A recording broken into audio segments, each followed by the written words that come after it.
What's up guys, Jam here. Today we'll be covering Chapter 30 of Arc 5. Chapter 29 of Arc 5 ended with Garfield in shock at seeing someone who looks like his mom. Chapter 30 takes place shortly after in Fred's house.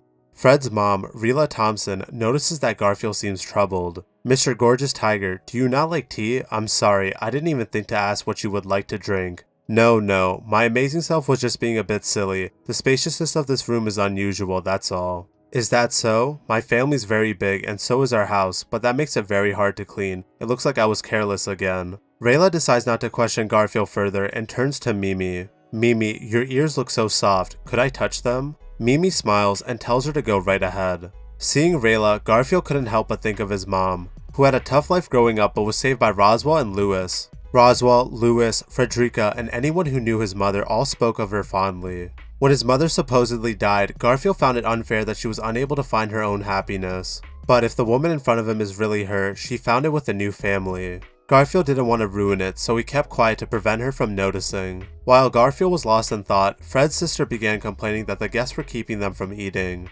Rayla scolds her for being rude and that they should give them a reward for saving Fred at least. Garfield finishes his tea in one gulp and stands up. "Since my amazing self doesn't seem to be welcomed here, we'll be leaving." Garfield picks up Mimi and begins to leave until Fred grabs his pants. "Don't go, Gorgeous Tiger." Rayla smiles and backs up her son. "Everyone look, it's not good to not get along. You're pushing our guests to leave. Fred wants them to stay, so don't force them to do anything, sister." "But mom." "But nothing. Mr. Gorgeous and Mimi, stay for a while, won't you? I would be happy to share dinner with you, and tonight's meal is my favorite dish." Garfield declines, then mentions that they have people waiting for them. Rayla sighs, then frowns. "I understand. There is no point in forcing you to stay if it bothers you." Garfield goes quiet. Today couldn't have gotten any worse. Before Garfield could say anything, Mimi takes his hand and leads him to the door, until they're interrupted by the arrival of a man with a massive beard. "I'm home." "Oh, do we have guests?" Fred and his sister run towards the man. Garfield assumed that this man was their father. While the family was distracted, Garfield quickly left with Mimi.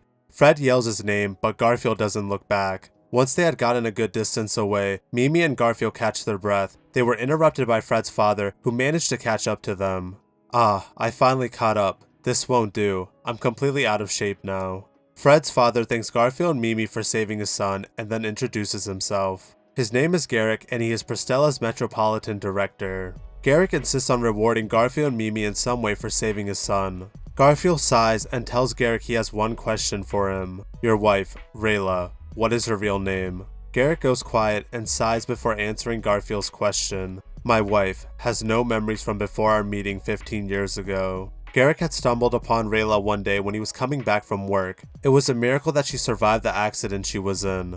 A week after he found her, she woke up with severe amnesia. She had forgotten everything about herself, even her own name, which is how Garrick ended up giving her the name Rila. After some time had passed, they had found themselves getting married and having kids. Once Garrick finished answering Garfield's question, he turned to him. "What is the relationship between you and my wife?" Garfield lowered his head before answering. "My amazing self has nothing to do with your wife." Garrick bows and begins apologizing to Garfield. Garfield wanted the pain to end, but it would not be that easy as Rayla had just arrived. "Honey, this is great. Mr. Gorgeous and Mimi are still here." In her hands was a dessert that she had made for Garfield and Mimi. Mimi had no idea what was going on, but happily accepted the dessert. "Well, this time we're really leaving. Gorgeous Tiger and Gorgeous Mimi will see you later."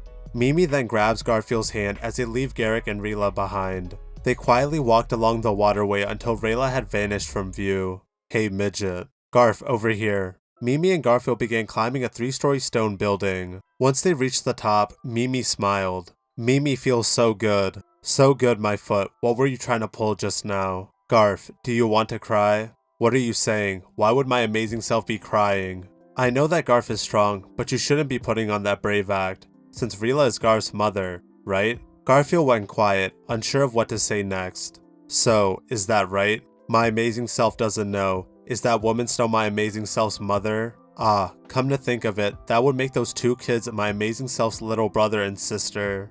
Even if my amazing self told her, nothing would change. Before Garfield could dwell on it any longer, he's hugged from behind by Mimi. "What are you doing?"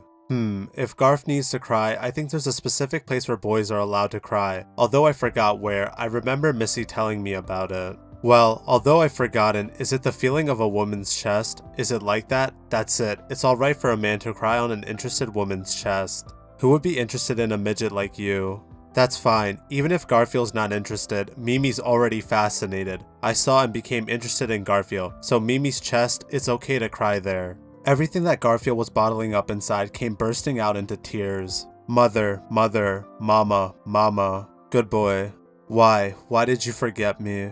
It's alright, Garfiel's a good boy. A good boy. Mama, mama, mama. And that sums up chapter 30 of Arc 5. That was a very sad and depressing chapter. I honestly feel very bad for Garfiel. He had finally come to terms with his mom's supposed death in Arc 4, but now she's alive and happy with another family. Worst of all, she's completely forgotten about Garfiel and Frederica. I can't blame Garfiel for breaking down. Tappe really likes making characters suffer. I'm glad that Mimi is there to comfort him though. Without her, I don't think he would be able to take it. I hope to see more of this duo in the future. Their chemistry is very good. Let me know if you guys have any theories, predictions, or thoughts about the chapter or going forward in the comment section down below. I'll be reading all of the comments, then responding to and discussing 3 to 5 comments in the next video. Now to get into 3 comments of the last video. The first comment comes in from IMM3. They wrote, "The most powerful people are able to hide their power." Instantly had me thinking of our boy Subaru, except he's kind of forced to hide it. Yeah, he's technically one of the strongest in the world with his ability to change fate. The second comment comes in from Robert. They wrote, "This next group of chapters got me really emotional, man. One of my favorite parts of the arc." Yep, they are pretty good. The final comment comes in from Vincius. They wrote, "Man, I really want to come back to that Garfield plot with his family. I don't see it happening on Arc 7 or even Arc 8 as far as I can tell." Yeah, same here. I hope Frederica finds out too. It would be a very emotional moment. With that being said, thank you so much for the support as always. Thank you for watching, and I hope you all have a great day.